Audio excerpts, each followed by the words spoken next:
Okay. Welcome everybody for day 6 of COP29 in Baku, Azerbaijan. Today we have Dana Freling, Matthew Hill, and John Capece with us. And let's begin with Dana. How did it go today on this day 6 of this what's turning out to be a very interesting event in a certain way? This is turning out to be an interesting event, and it was an exciting day, an interesting day, and I would say an uplifting day as well. And I'm looking forward to sharing with my colleagues and friends and learned about today. Oh, what's going on? I read somewhere yesterday, I think it was evening after we did our broadcast, that there's an increased number of oil executives and their people here. Is that true? Is that really a thing? This is a petrol state for sure. And we knew coming into this COP that there were backroom deals being made and that they are hosting us graciously, but I think that there are other motives behind organizing it here. Well, how do you think quite evident? How do you think that the number of lobbyists at COP29 is affecting the what's happening, the proceedings?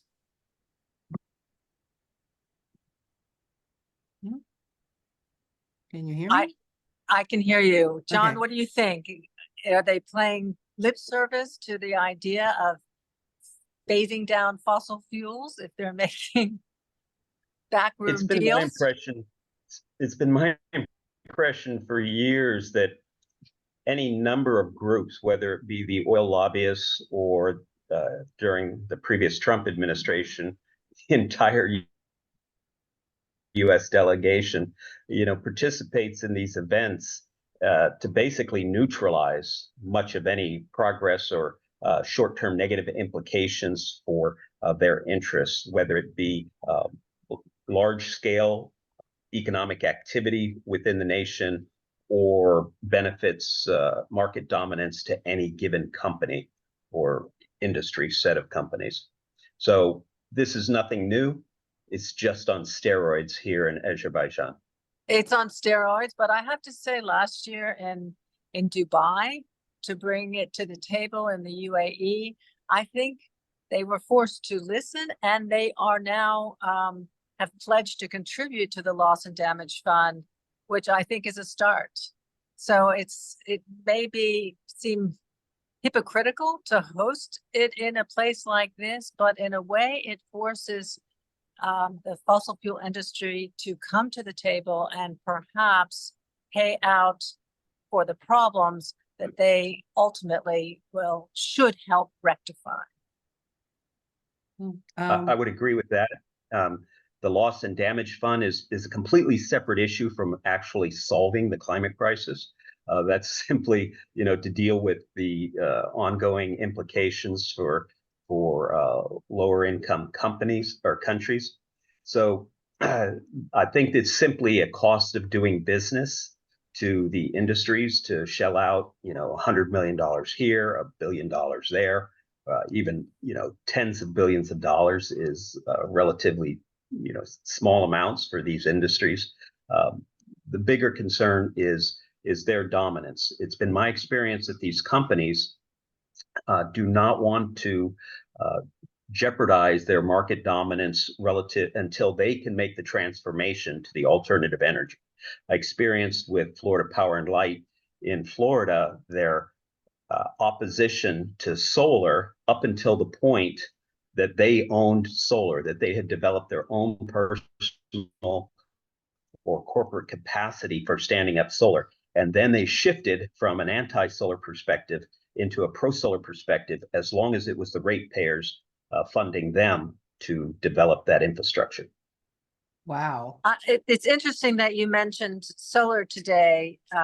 now because I did attend a wonderful session with the extraordinary Jennifer Granholm, our Secretary of Energy, with the head of the Federation of Solar Industries in the United States, really touting the growth of the industry, homegrown industry here, how the Inflation Reduction Act has really accelerated but the production at home and the use at home and the potential of it, that the cost has come down so much. It's actually ultimately going to be cheaper.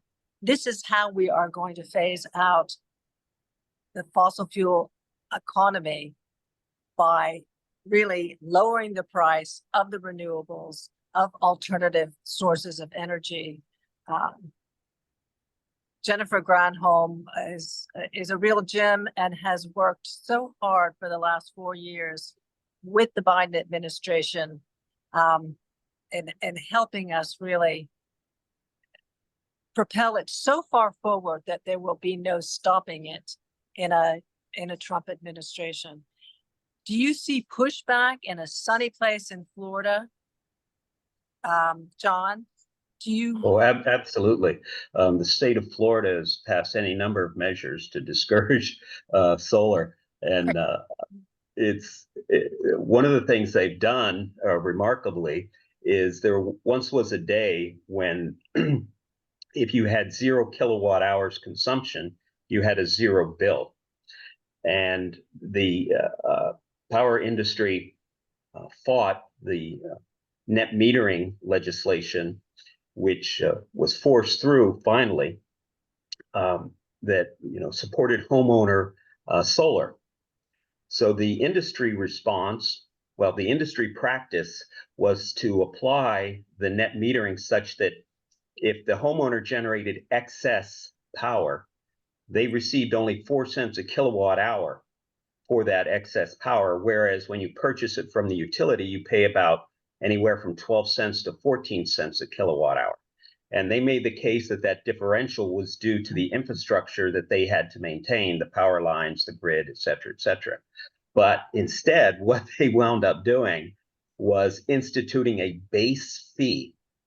So now, even if you have solar that provides all the power you need for your home, you still have to pay $30 a month. And that may not sound like much, but when you do the math on a long-term investment in solar for a home, $300-400 a month cuts into those economics and extends the payback period a significant number of years, and further discourages homeowners from making that investment. So the industries have taken any number of measures to discourage homeowner solar while promoting industry-owned solar. Really disappointing, but interesting to hear your perspective. I attended a couple of other sessions related to energy, clean energy supply. And one issue that I began to learn about and explore, and I'm sure you will have something to add on this. John is an engineer and understands well all the technical basis of these clean energy sources. But I started learning about hydrogen, which we all know hydrogen energy, there's green, there's blue, there's gray. And we think about, is it dirty hydrogen? Is it clean hydrogen? Because of how it's produced. But one thing I had never understood was that hydrogen is a greenhouse gas. And when it escapes in the production, it is 20 times more potent than CO2. Just like methane is 80 times more potent, hydrogen is 20 times more potent. And until 5 years ago, they had no way to even, they hadn't really understood this and had no way to measure it and try to control it. But according to these panels that I was listening to with US government agencies, now they have perfected or at least developed some accurate tools for measuring, which are being used across the United States and across the world.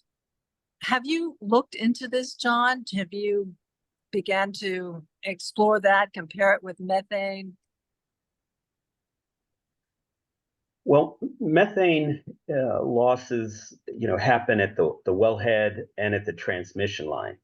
Right. And, hydrogen's a little different. It's designed, or it should be designed, the production of hydrogen from fossil fuels is completely absurd. I mean, there's just absolutely no benefit to that. But it can be useful as a starting point for developing the technology. The limiting factor on hydrogen has been the fuel cells for years, and their ability to deliver a rapid recovery of energy when recombining the hydrogen with the oxygen.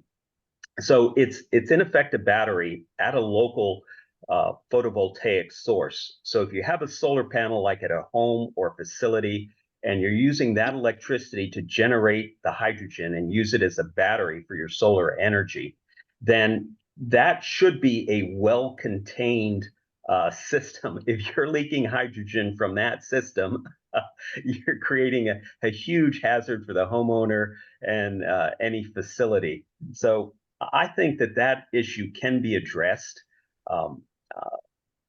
because if you are using hydrogen in a vehicle under high pressure storage, in no way would you want leakage. So yeah, if you can't seal off the hydrogen system sufficiently for safety, then we shouldn't be using it at all.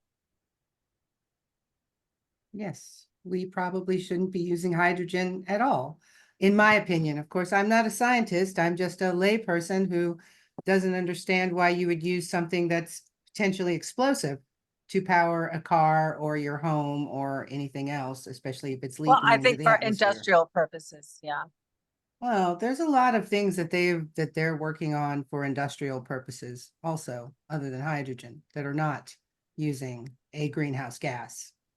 That's what we're trying to get away from, isn't it? Yeah, the issue with hydrogen and combustion, also has to do with, to a large extent, it's high pressure storage. So there's a number of issues. Hydrogen has potential, but again, the implementation and the associated technology needs to be developed, both the fuel cells and the entire storage and production systems. Do you want to show this clip from Sheldon Whitehouse? Sure. That would be great. And then maybe we can bring Matthew into the discussion. Yeah, that would be great. He was Yeah. wonderful. I think I've shared a few clips from Senator Ed Markey and Sheldon Whitehouse, but Sheldon Whitehouse really has so much passion and enthusiasm, and he has an important message about renewable energy, our energy transition, and its role in the economy as a third stage. So let's listen to what he has to say. Let's take a look at what he has to say. Tariffs. There is a legitimate concern about the harm that the developed world has done to the developing world with our carbon pollution, and about our responsibility to make amends and try to solve that problem. I would say two things about that. One, the long conversation we've had in which it's government's responsibility to do that with no responsibility on the fossil fuel industry stuns me. And I was pleasantly surprised to see that our hosts here in Azerbaijan, in their greeting letter, suggested a role for the fossil fuel industry to contribute to loss and damage funds. About time, thank you. And the CFAF is being developed, and that will help there. But my other point is that I don't think, need to fear the CBAM on this. The worst economic and environmental injustice that we could do to the developing world would be to fail on climate. Because we can take care of ourselves in the developed world. They're the ones for whom this is going to be a brutal punch in the face. Completely dislocating. So rule one, point one, the star we have to steer towards is get those damned emissions down and solve the underlying problem. And then we look at where the CBAM will actually help developing nations. Because if in fact it unleashes an enormous new investment in clean technology as India and China and Russia and other countries that are exporting have to fight to try to suddenly get their emissions down, and they want to go to places where there's sun and wind and buy from them offset, I mean, there's no reason that the Sahel couldn't be the Permian Basin of sun and wind for Europe and for a developing African continent. There are truly, I think, extremely positive outcomes for the developing world that can come from the outcome of the CBAM.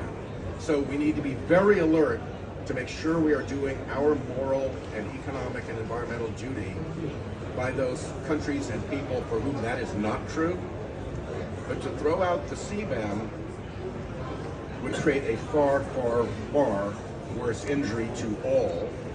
And when we focus down on what countries actually need what and put those loss and damage funds to their best and most detailed and specific use, I think that becomes a very solvable problem. But it's not a solvable problem in a world where it's falling off and no amount of loss and damage payments can make things whole for the amount of physical damage and climate damage that has been done. Thank you, Senator. All right.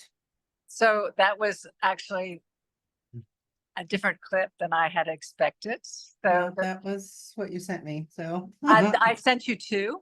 Oh, the This other is the one second was one. Ed Markey. No, I sent you three clips. The first one was, Well, let's not argue about it online. But yeah, that was, I will download the other clip and then we can revisit it later. let's revisit it later. Yeah. This was a so- question responding to our role in the international community. And it's also very interesting, his message. And he related, of course, our Justice 40 with how we need to respond to the rest of the world who have not produced the level of greenhouse gases that we have and who are, you know, whose livelihoods and lives are in jeopardy. But it was also a good clip. Yeah. Matthew. I just want to quickly introduce Matthew Hill. He's also in Baku. He is from the University of Florida, and he's also a young Democrat there. Hi, Matthew. Welcome. Hi, yeah, it is wonderful to be on the stream here tonight. That's a fantastic clip of Senator Whitehouse. He and Senator Markey spoke for quite a while, and just being able to sit there as a younger person, hearing these two older senators talk about all of this stuff is really, really, really encouraging. You know, regardless of the topic, the fact that there are people in Congress who are, you know, representing this thing that young people care about so much, it was wonderful to see. And so I think not directly related to, I don't think any of the clips that we have, but something that Senator Whitehouse said that really stuck out to me and that I actually wrote down word for word because I think it needs to be shared. He said, the Trump administration will be the glove through which the hand of the fossil fuel industry operates, which is, you know, not great because there's so much of this stuff going on. But something that Ed Markey said a little bit later on, and this is even more important, I think, he said Trump, that it is going to be a blip in climate history. And so there's these two things that can be true at the same time, is that there's been a lot of not great stuff going on, but regardless of, you know, the political state in America, there are so many people in America and here at COP and around the world who are working tirelessly for renewable energy, that are working tirelessly to get fossil fuel companies to pay their share. There's so many things going on that, as easy as it is to be discouraged about the election results, there is so much more we need to look out for. And these two senators really touched on a lot of that, especially with renewable energies. There's been so much progress made there. there's a lot of reasons to be optimistic. Yeah, there are a lot of reasons to be optimistic, despite the fact of the outcome of the US elections. And we all need to keep fighting to make sure that we don't destroy our civilization, because we're not going to destroy the earth. The earth will be here. It's us that has the actual problem. And our Dana. biodiversity. Yes, and our biodiversity, all the creatures that everyone loves so much, they will go down with us too if we can't pull this out of the jaws of destruction, for sure. What else happened today? Matthew, did you have anything else to share with us about day 6 at COP? Yeah, absolutely. So I personally witnessed quite a few conversations that were discussing energy today. And something that I also thought was interesting that Dana and I saw together, at least partially, there was a bipartisan panel talking about mostly nuclear, but some other renewable energy progress in the U.S.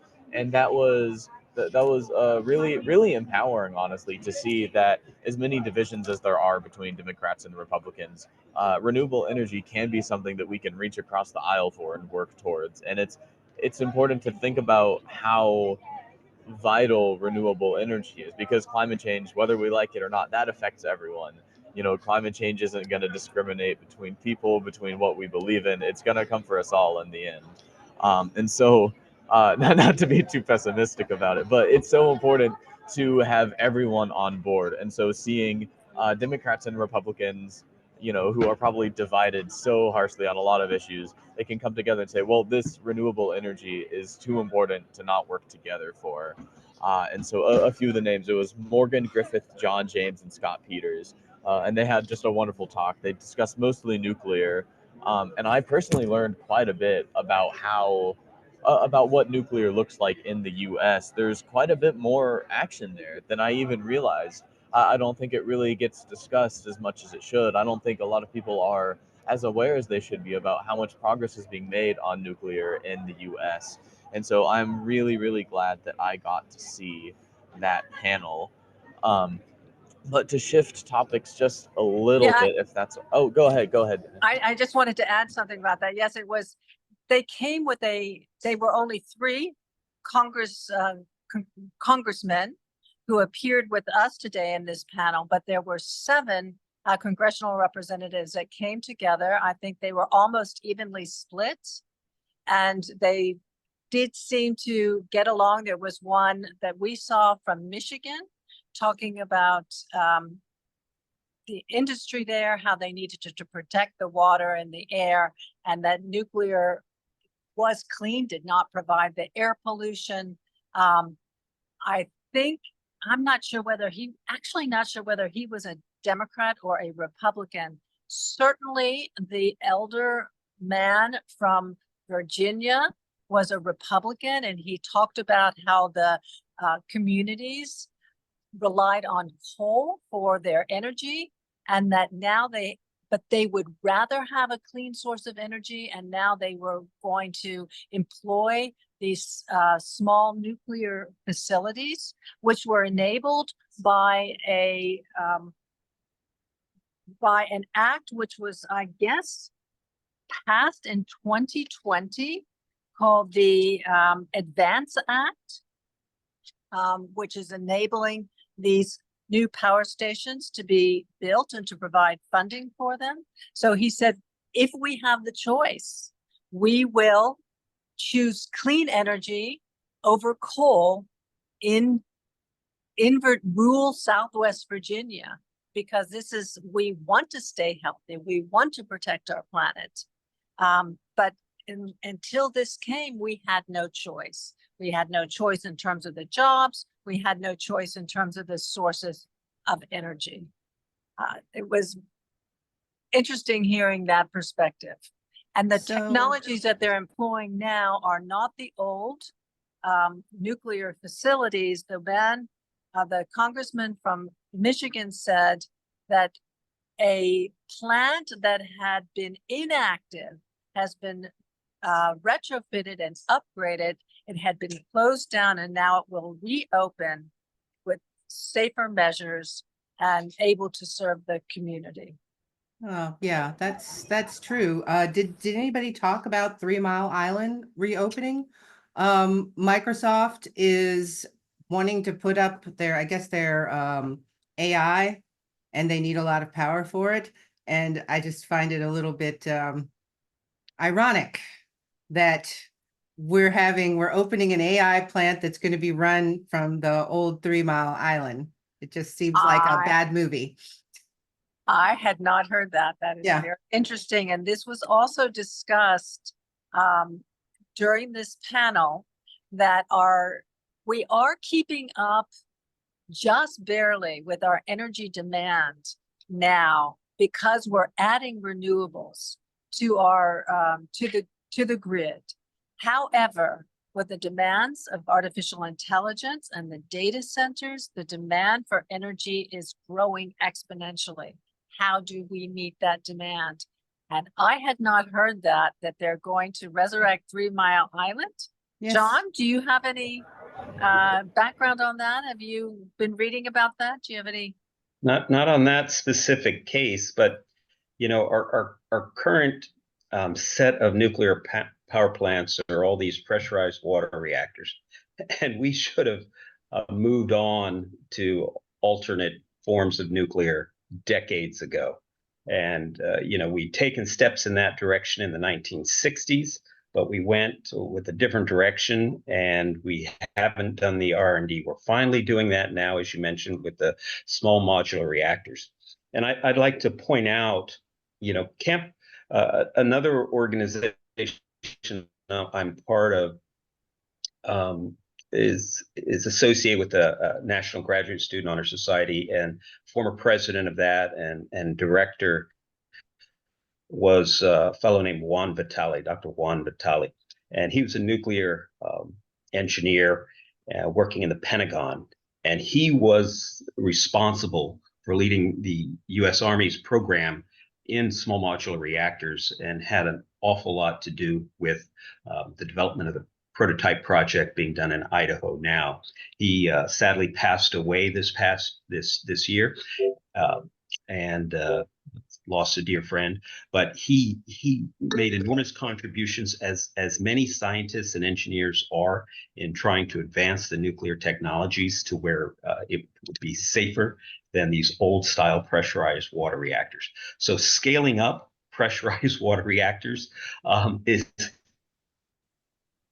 not really the best choice for nuclear power.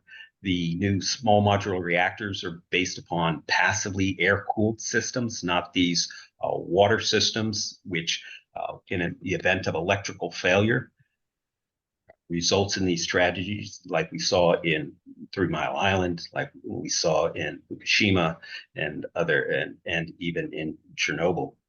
So the new generation of nuclear reactors should have been brought online decades ago, but we're only now getting there, and it's going to be another decade before we've developed that capacity sufficiently. So, you know, Department of Energy is committed to tripling nuclear in the coming years, and hopefully they'll be doing that with new style reactors, not our old pressurized water reactors. Yes. Matthew, did you want to add something to this? Yeah, absolutely. The panel that the bipartisan panel that we saw, Dana had to leave a little bit early, but they did actually bring up 3 Mile Island briefly, and not just that one, but Diablo Canyon also, that there are plans to reopen. And I'll just go ahead and say I'm very uneducated on this topic. I don't know anything about the histories and stuff, but there did seem to be a little bit of discomfort with that in the room. So it's very interesting to see that there's still a bit of controversy with nuclear, and there's still a lot of work that needs to be done, and you know, just I mean, I guess just in general, and definitely something that needs to be done carefully, thoughtfully, and that it shouldn't just be seen as a catch-all solution, not just as a catch-all solution, but something that does require you know, quite a bit of thought and care to be a real solution. Now, Yeah. one thing I'd like to add is that, the real example for nuclear safety have been the French. I mean, they generate more than, I think, 60% of their electrical power from nuclear, and they have a very good safety record. Yes. As do let's we hope in it stays Finland, that where way. I live. And again, as a person who lives in between these two countries, I hope that they remain safe too. I'm not a fan of nuclear energy, but if there's some way to make it safer. Its biggest limitation right now is the cost. I mean, you could have a Mhm. safe nuclear reactor, but its cost is quite high. Yeah, And it's in the relative to billions, isn't it? the other alternatives. So unless you get the costs down, its application is limited to those that need the high temperature, the industrial applications potentially that need the extremely high temperatures that our renewable energies are not in a position to provide. So there's a lot of work to be done before nuclear, is an attractive option, because of nuclear facilities. Just like I pointed out with the solar, in that producing solar panels creates a carbon deficit. In other words, you have a payback time before the electricity generated by a solar panel actually contributes to reduction in greenhouse gases. That's true on an even bigger scale with nuclear. A nuclear power plant takes an enormous investment of energy, and that creates a big carbon emissions load.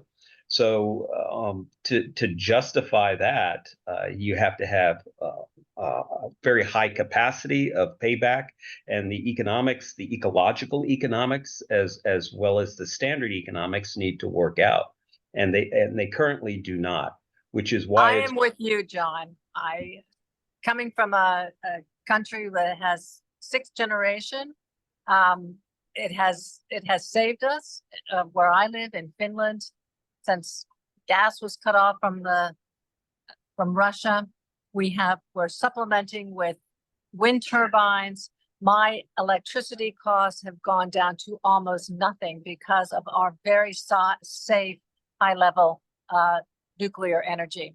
Now I would like to introduce a guest. Speaking of energy sources and our need to eliminate fossil fuels, I have a special guest with us who's involved with the Fossil Fuel Non-Proliferation Treaty, Victor Manotti, who I invited onto our live stream today to share with us some of the work that's being done here on behalf of the treaty. I know in Democrats Abroad, we managed to get the Fossil Fuel Non-Proliferation Treaty into our platform for 2024, which we were really proud of. So welcome, Victor, to our live stream today.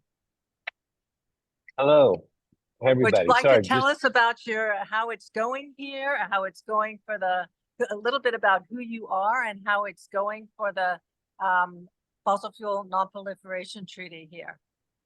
Okay. Yeah, just to clarify, I'm not directly sponsored by the Non-Proliferation Treaty, but I've done some consulting and writing for them. Most recently, a policymaker's toolkit on how to phase out fossil fuels, the just transition, as the big decision in Dubai last year, COP28, came out of the global stock take. So in that room behind me there, number 3 right now, countries are meeting in the mitigation work program to try to figure out how to advance that agenda. My role here in the COP you space, are an American? You are an American Democrat abroad, are you not? I'm from California, but currently living in my wife's hometown of Bratislava, Slovakia, just down the Danube from Vienna, about an hour.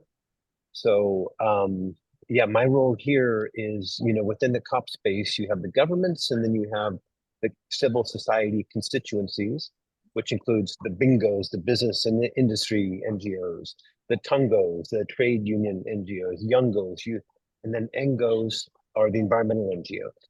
And those are, there are 2 major networks there. One you might have heard of, Climate Action Network. The other is Demand Climate Justice. And at DCJ, I'm the constituency focal point for DCJ. So that's sort of my role. It's more led by Southern Global South movements and with a strong orientation on equity. So that's sort of my role in the space here. And yeah, what's going on in the room behind me there is sadly a continued deadlock of an effort to advance a serious discussion on mitigation, on actually reducing emissions. And I'm sorry to say it, but it's like I see our country grandstanding along with the other big rich polluting countries who have really not delivered on their commitments so far in this agreement. The US just submitted its biennial transparency reports, something mandated under the Paris Agreement, done by the EPA, and it shows that our emissions have actually only decreased since 1990 by 3%. This is not something we're hearing in the domestic discussion, but that's what they have reported to the UNFCCC. Our commitments on climate finance have been failing. I think over time, we've committed maybe $3 billion, committed to 3, but we've delivered 2. So developing countries are very disappointed in what the real commitment is. And yet we see our government and Europe here really pushing developing countries to try to take on more higher targets, more timetables.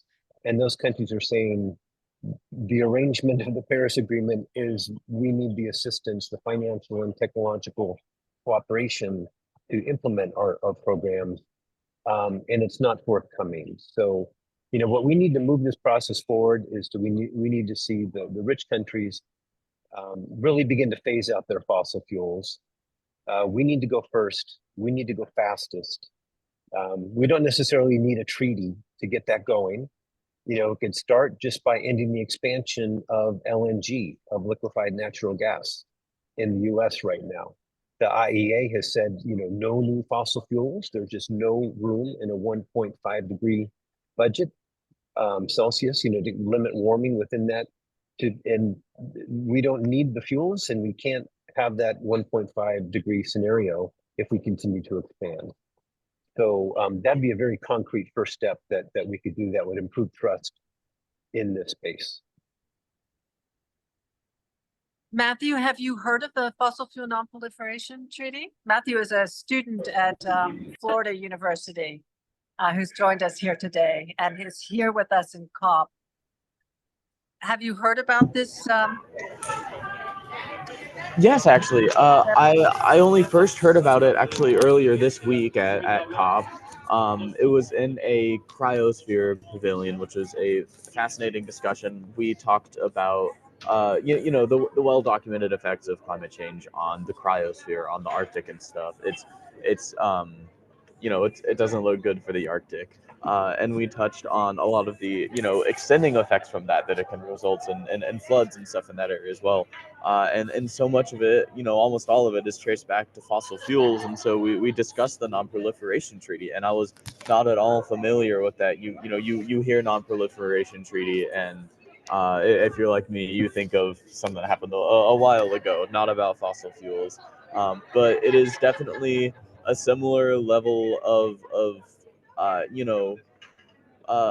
don't want to use the word panic, but something in that realm to talk about this, because the damage that fossil fuels will cause to every aspect of our lives, every part of the world, it's a fear level that can match, what nuclear weapons were inspiring in people. And so I think a non-proliferation treaty I think it's a necessity. I mean, the damage from fossil fuels is not something that we can afford to take lightly, and the proliferation of fossil fuels is just simply not something that we can afford. That's not something that fits within an image of me having a livable future.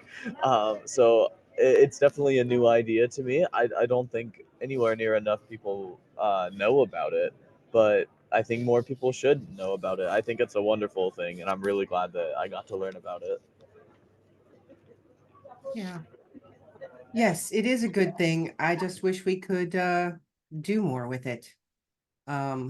It's we're not anywhere close to ending fossil fuels, despite the fact that many people, many right-wing people think that we're destroying their industry, but we're not. We're not doing that at all. I think that climate change, and I have to say this because I always say this, I say it to Dana all the time, that I understand that people are concerned about young people and the future, but it's happening right now. So whatever future you planned, no matter what your age is, it's not going to be the future that you planned or that you wanted. It's going to be where you're constantly trying to outrun danger from the climate, weather phenomena, etc. Victor, do you have any Matthew, go ahead. Sorry. Yeah, Oops. sorry, it's just glad that you. Okay, am I actually unmuted now? I'm so Yes. sorry. Yeah, you're unmuted. I just wanted to say I'm really glad that you brought that up. I think that's a very needed point to say, is that you can discuss the future and the damages there. But I am really glad that you said things are happening now. I mean, we are living with the consequences of it now. And I can say that I personally haven't had to deal with them too much. I was in Gainesville when Milton and Helene hit, and those storms spared us. But those two storms at the intensity and frequency that they hit Florida at, that's not normal. That's not how these things should be happening, but that's the direction that we are very actively heading. And so I was very much spared, but a lot of people in Florida weren't. And then if you look across the world, especially at smaller island nations that are so vulnerable to flooding from rising sea levels, you look at the proliferation of wildfires. You look at what's been happening just in the global south generally. It is very much happening now. And not to be too dark on this broadcast, but the death toll from climate change, directly tied to climate change, is rising every single day. And so it isn't just the future. It is people right now in the world that we're living in. Yeah, exactly, Matthew. And the And death we're toll is rising. I mean, it's happening everywhere. We have hurricanes, we have floods, and like the floods in Spain, they weren't from the ocean, they were from just rain. So, where it rained, where a month's worth in a very short period of time. So we all have to care about this, and we all have to do whatever we can and push the leaders of our countries to take more action, to do more things, to actually come up with plans for helping people and evacuating people, because that's one of the biggest problems, is that no one seems to be prepared for the things that happen, because they're rather, it's unknowable to a certain extent what's going to happen, but we do know things are going to happen for sure. Victor, do you have anything else to add? You're on mute. Sorry, just switching apps. I have to get back in the room there. We have to Okay. make an intervention, and so I'll just react. Angela, appreciate the urgency you're bringing to this. It's not, just Matthew's generation. There are tons of young people here in this space bringing the urgency, but it's happening now, and so it's like we can't just we need action now, and because this is a space of Democrats abroad. It's like we know the Biden administration had plans, pledged to transition from fossil fuels. We had the Inflation Reduction Act and all the rollout and the incentives for renewables to roll out, and that is working, but not nearly fast enough. So we need to build the future and renewable clean options and move people in that direction. But we also need policies that really ramp down the fossil fuel supply and make it possible for people to transition. Where we ran into trouble, and it's a moment of reflection within progressive forces in the U.S. So when we do this differently this time, We have to, and well, you know, they were wanting to avoid like a yellow vest revolution, right? When gas prices started to skyrocket, you could see nobody wanted that situation, and it seemed like they didn't have a response really, other than to release more supply of oil into the market from the Strategic Petroleum Reserve and try and keep gas and continue to drill and hand out leases. So it wasn't really doing the trick. So we need some way to make it affordable for people to do the transition. I feel like as we have our discussion about how we move forward, it's the term just transition that organized labor certainly knows about, but it has to apply to every American, everyone around the world, because other countries are finding it unaffordable as well. They're looking for a way to transition, and everybody, we need to make it affordable for everybody. And that's where the international cooperation comes in as well. Great. Thank you so much for joining us today, Victor. We hope maybe you can come back on one of our future broadcasts. Happy to. I'll try to connect with Dana later and we'll make a date. Super. Let's do that. Thanks so much for coming today. All right. Well, that was a very interesting report from Victor. For sure. I can't I can't say enough. Like the climate change is happening now. So we all have to push to save ourselves. Maybe this might be a good time to show that the other video from Senator Whitehouse. What do you think, Dana? Sure, that would be great. Yeah, all right, super. Well, let me just put it on.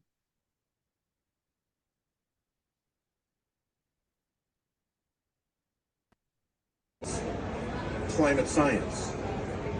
And I was in on that phase early because I'm married to a marine scientist. So I was getting it bang, bang, bang at the breakfast table from early on. And after a while, it moved from science to politics. Went from climate science to climate politics. In the early days, that looked pretty good. In the Senate, we had 3 really robust climate bills kicking around in 07, 08, and 09. And in 08, the Republicans put forward a presidential candidate in John McCain who had a totally respectable climate platform.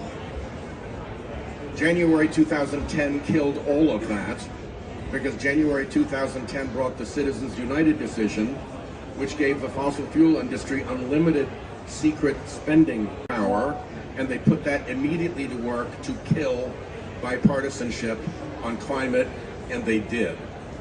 So the science phase, bravo scientists, they all did their job. The political phase, some of us tried, but the fossil fuel industry intervened and killed it with unprecedented campaigns of influence and propaganda and corruption.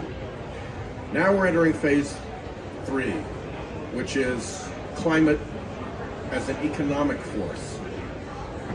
And we're seeing that in a couple of ways. We're seeing that through every fiduciary in America having to tell the truth about climate or be liable for harms. Whether it is a CEO or a board of directors or an investment advisor or a stockbroker, they have to make decisions under fiduciary liability, and they've got to treat this right. And that's, people used to talk about 1,000 points of light, that's hundreds of thousands of points of light. More unpleasantly, look at Florida. In Florida, the home insurance market has fallen apart. Rates have quadrupled, companies have gone bankrupt, companies have left the state. There's a state fund that has had to be propped up. It is in real trouble. And what was predicted years ago by the chief economist for Freddie Mac, the mortgage giant, is starting to come true, which is that the uncertainties created by climate, the added risks created by climate, will create chaos in the insurance markets. And as the insurance markets start to fail, right behind them come the mortgage markets. Because no insurance, no mortgage. Now, if you're a billionaire in Mar-a-Lago, you can wait for the next billionaire to come along and buy your house cash. But if you're a plumber working outside of Orlando and living in a development there, you need a market that can have mortgages if you're going to sell your house. So the cascade was insurance collapse, mortgage collapse, property values collapse, and then what the chief economist for Freddie Mac said was, this will create a nationwide economic shock like the 2008 mortgage meltdown, and on that scale. That was for coastal property values crash. Now, right beside coastal property values crash are the newer evil siblings of North Carolina's internal flooding, inland flooding hit to the insurance markets, and throughout the West, the wildfire risk tearing up insurance markets. So economically, in the next 4 years, all of this is going to get way worse, and it's going to get way worse faster if people aren't paying attention to it. So there are inevitable forces that are going to drive the climate conversation to the top of our priorities. And while this administration may be unwilling to do anything about it, for reasons of having been paid to be unwilling to do anything about it, then there are innumerable other ways, and I'll hand it over to Eddie. Yeah. Senator Whitehouse is absolutely correct. Most people are not aware that there is a insurance market, the reinsurance market, that insures the insurers. And it's going, so when there's an insurance claim, you go to your insurance company, and then the reinsurance pays back the insurance company. It's kind of a scam, but it exists. And one of these days that's going to collapse. And then people are not going to get, when they have damages, they're not going to get paid for their claims. I would like to add a little bit, from the Florida context. This issue of reinsurance is actually something I discussed with Debbie Wasserman back in the early 2000s, because I'd always felt that maybe the reinsurance companies might be the first group to impose some sanity on coastal development, but that never played out. And the reason it didn't play out is I failed to take into account the fact that reinsurance is an annual product. So a reinsurance company sells reinsurance to an insurance company on a year-by-year basis. So they don't have to plan 20 years ahead, right? A homeowner has to get insurance or have dependable insurance for the life of their mortgage, let's say 20, 30 years. And a reinsurance company only has to provide it for 1 year. And that's why they took no action. They very clearly understood the risks, and they can calculate risks. That's what they do. Now, what reinsurance companies do is the local insurance company, like Nationwide or whatever, they will have a certain amount of capital that they can pay back. But once their payouts reach a certain threshold, high magnitude, that's when the reinsurance kicks in. And what I talked to Debbie Wasserman about, Debbie Wasserman Schultz, it's hard to remember to call her that. She was setting up in Florida the state citizens insurance program, insurer of last resort. So basically the state is underwriting the insurance. And I warned her that at some point, it would get to where if we had a catastrophic loss and Florida had too much exposure through this insurance fund, that the state would not have funds for addressing the infrastructure implications, the state level responsibility of damage from a hurricane, because it's spending so much on homeowners. So, this is critical in Florida. And the way they've dealt with it with the recent hurricanes is the state legislature and the governor, the Republican state legislature and the governor, basically made insurance, homeowners insurance, a fake product. They limited the ability of homeowners to sue the insurance company for unreasonable payouts. So now the insurance companies can simply limit how much they pay homeowners to whatever they can afford, not what it costs to address the damages done by the storm. What that does for the homeowner is it gives them the ability, the access to insurance over the life of their mortgage year after year after year, but they're buying a fake product. Oh my God. It's terrifying. That is terrifying. I don't know if John or Matthew, you know this. I used to live in Florida before I moved to Europe. She's a Florida voter. Yeah, I am. And I also used to work for the St. John's River Water Management District for a while. And I learned a lot of things about Florida and they've tried very hard to get people not to build next to waterways, but the legislature just made it impossible for them to stop people Right. to moving into flood zones. Yeah. It's pretty shocking, actually. We And- will go ahead. Interestingly, my very first job as a student in 1979 was doing computer models and drawing the federal flood insurance maps for risk assessment for the federal flood insurance programs, and we would assume that a 500-year storm, the worst case scenario, was a hurricane of a certain magnitude. Now, today, just recently in 2022, they redid a study for South Florida and basically had to increase what constitutes a 500-year, 100-year, 10-year storm by 60%. In other words, if a 100-year storm, was 10 inches of rainfall in, say, 6 hours or 24 hours, now 16 inches, which means all of the infrastructure, the stormwater infrastructure, the storage, everything that was designed and built in the past is now obsolete relative to the current storm threats. Just from rainfall, not from storm surge, from a hurricane. It's just from insane. rainfall. This is insane. Well, And I think the point that Senator Whitehouse was trying to impress upon everybody is that this is so fundamentally tied to our economic survival, not just our physical survival at the insurance agencies and the markets.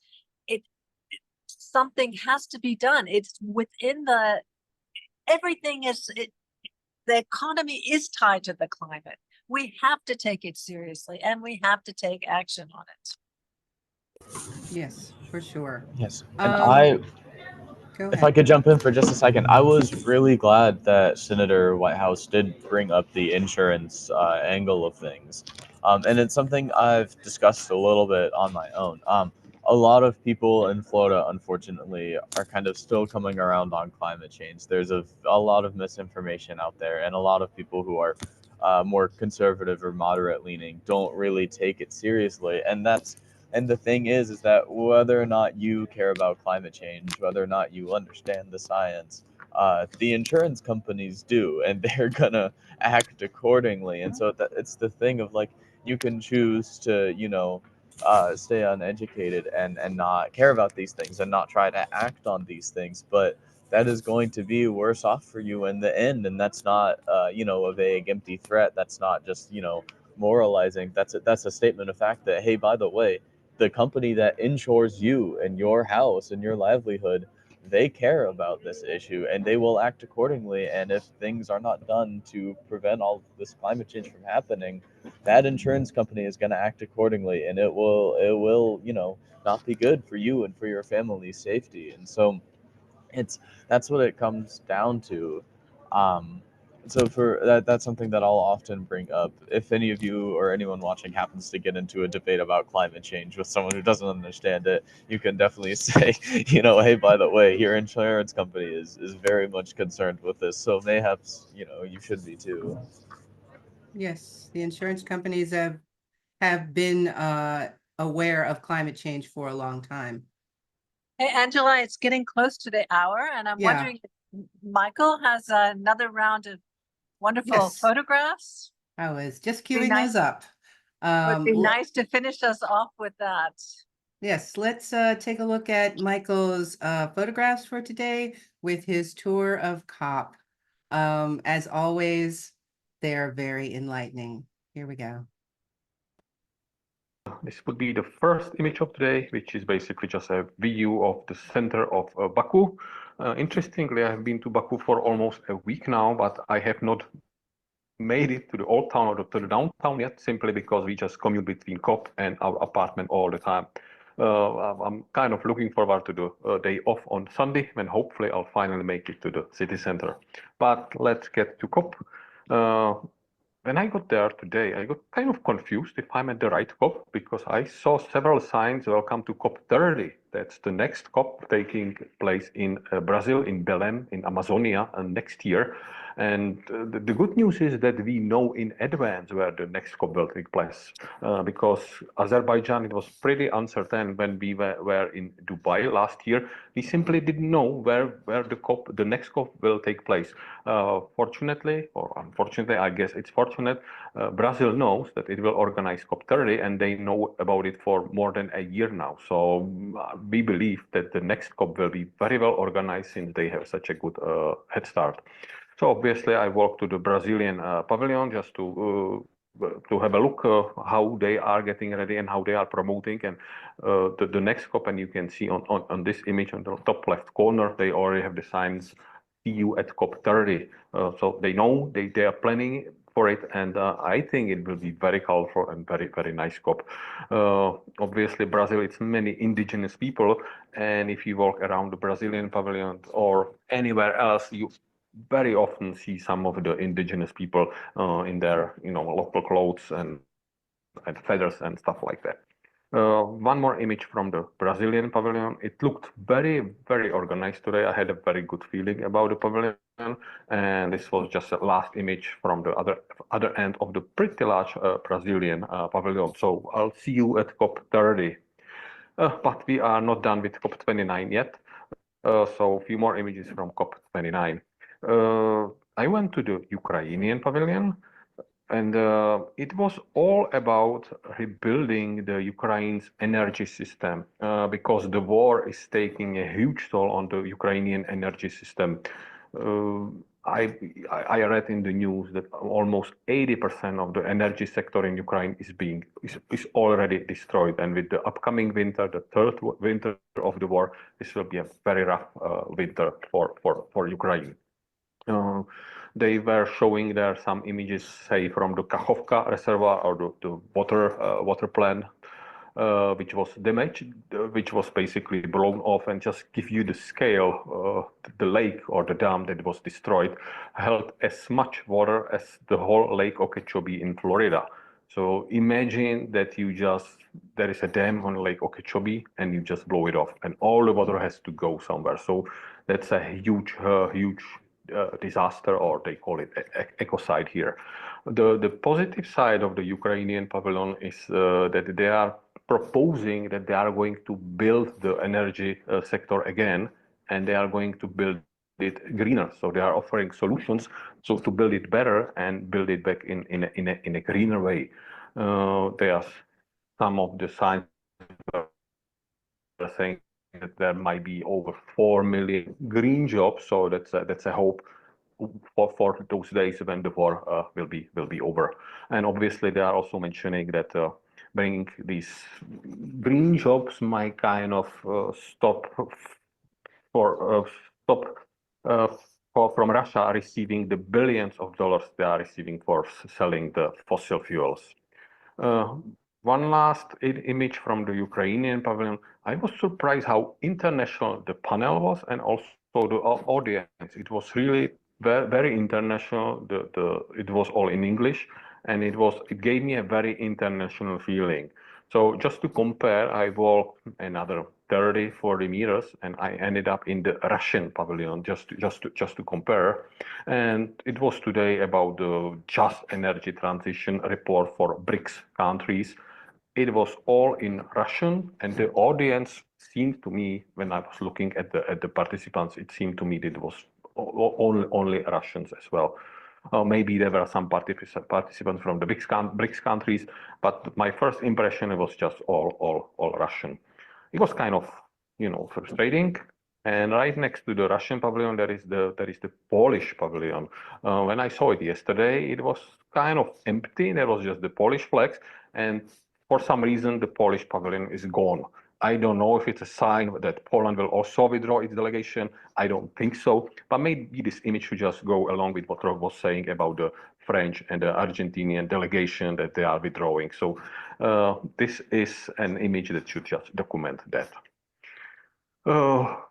The impression from the pavilions, I was kind of feeling good and then bad because it's like it's coming in waves.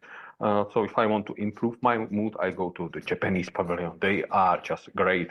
They have so advanced tech stuff there that I can just take one of the exhibition at the time. So today I looked up on the exhibition that is already, they are planning for recycling the solar panel cover glasses, and they were showing how they are recycle these solar panel cover glasses. They already have the technology functioning, and they are simply ahead again. And one more slide from the Japanese pavilion. I think they are really ahead of everybody else, because if you can go walk to the pavilion, you can watch it online, or you can actually join a Zoom webinar of each presentation they have there. So you don't have to physically be here at all. You can watch the Japanese pavilion or the presentation through Zoom. I have not seen it in another pavilion yet. Now, then I decided to leave the pavilions area, and I bumped into this demonstration. It was the motto was defund genocide. So when you I looked it up, and please let me just read what's their statement.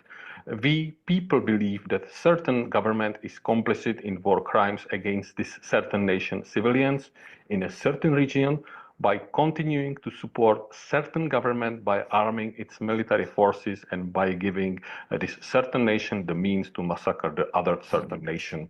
I know I said certain at least 7 times, and it was also case in this specific demonstration. I will not use the name of the nations which are meant by the word certain. I guess it's because of the UN policies, most likely. So I never heard the names of the nations, but it's pretty obvious what nations that is. But I'll stick with the theme of the demonstration. I will simply not name the nations. It looked like in some of these images, it might look like it was getting kind of wild, and it could, escalate. But it was very calm, very quiet, and not really very large. It looks like this, that there were many people, but half of the people just walking by because it was in one of the corridors, and they were kind of blocking the corridor, half of the corridor. So it was kind of difficult to walk around.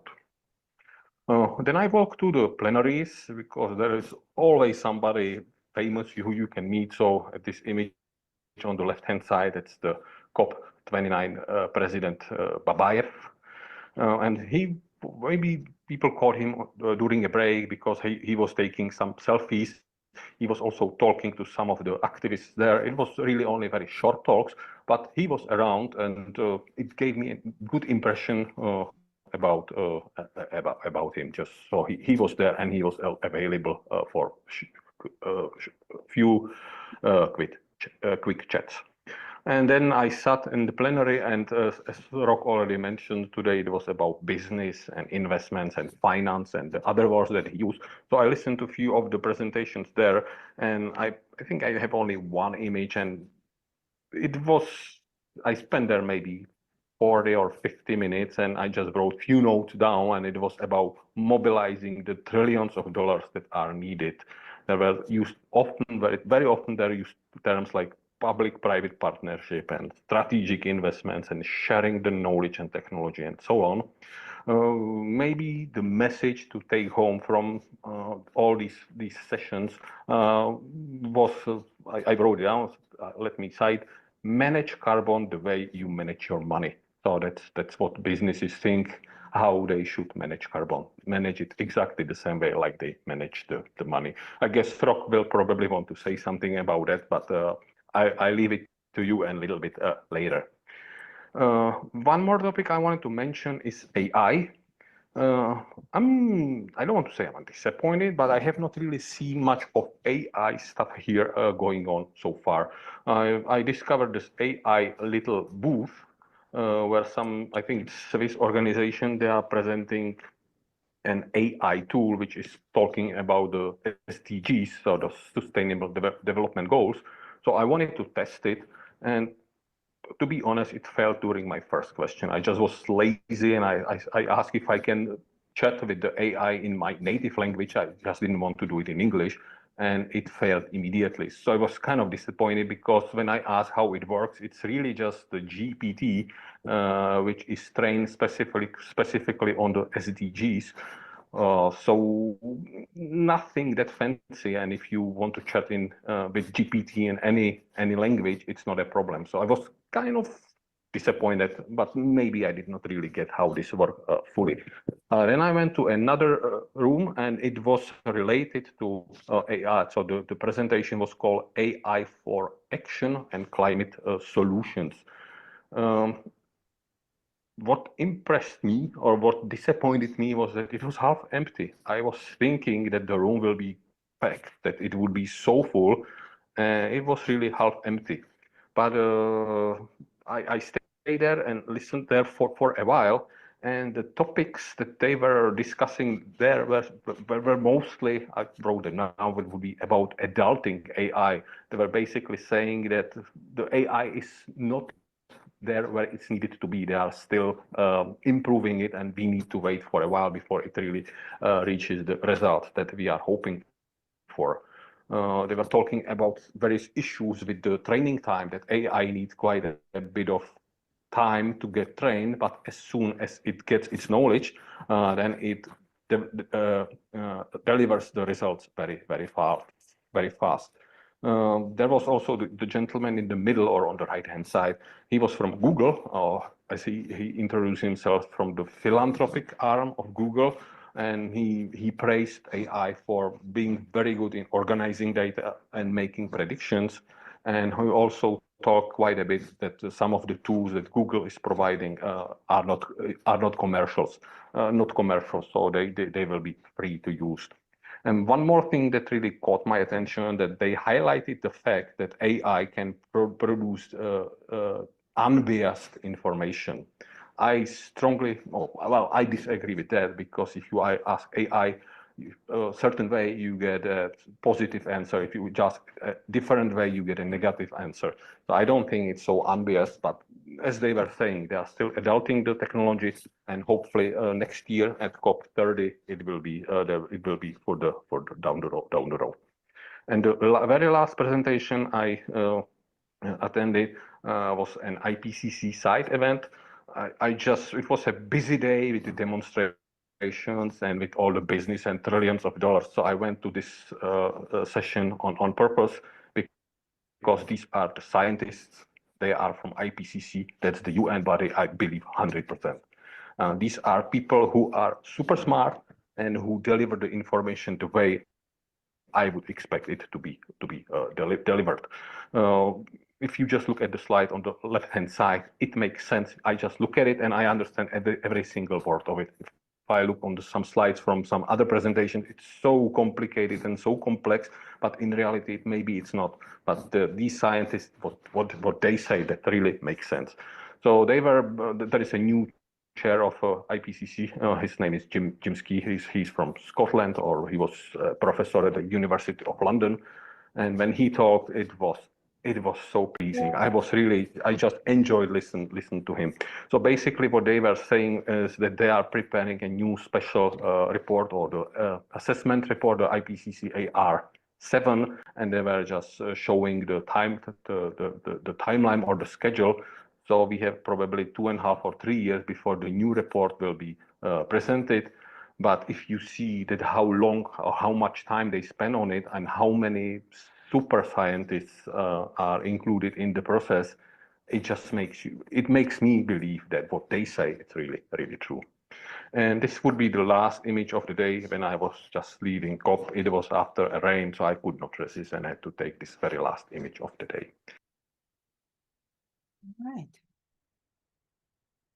Great. That was Michael's pictures are always very enlightening, and they give me as I am not in COP, give me a good idea of what's going on. Any last comments, John? Well, I think some of the photographs that Michael shared speak to what we discussed yesterday about how COP involves a lot of external agendas, separate from that of actually addressing climate change for long-term all human survival. It tends to degenerate into corporate, to corporate protectionism and addressing important critical issues like the various wars around the world and the effects upon populations of both wars and climate impacts. But unfortunately, COP is less and less each year focused on actually solving the climate crisis. Well, that is really a tragedy. Matthew, do you have any final remarks before we close out? Sure. Yeah, everything John just said can fully agree with. I mean, this is my first COP, so I haven't seen much progress, but it's difficult to see, some very, very important things being talked about here. And it's good that they're being talked about, but again, it's interesting to see them being brought up at this event that, as John said, becomes less and less climate focused as time goes on. It's climate change is just it's this unavoidable thing, and like you said, it's going to affect everyone at every stage of their life in every part of the world, and so it's important not to lose sight of that. As vital as other issues are, it's important not to lose sight of the climate that is an existential threat to humanity. Not to be too dramatic about it, but it's a dramatic issue. And so, seeing all of this, and then at the same time, seeing how those demonstrations, regardless of how closely tied they are to climate, are somewhat suppressed this year at COP. There's very little that are done. They're often very small, very quiet, and like we saw when the script was read aloud, they can't even name specific nations or corporations. So there's a lot of dynamics going on, and it's very interesting to see. A little bit concerning at times, but we have to have hope that things will go well, and we have to work, to make those hopes come true. Okay, well, I think that's a positive place for us to leave it today on this day 6 of COP. We'll be back on Monday because COP has a break day, and it's Sunday. So we'll see you all on Monday. And remember, climate change is real. It's happening now, and we all have to work to make it better. Thanks a lot, everybody.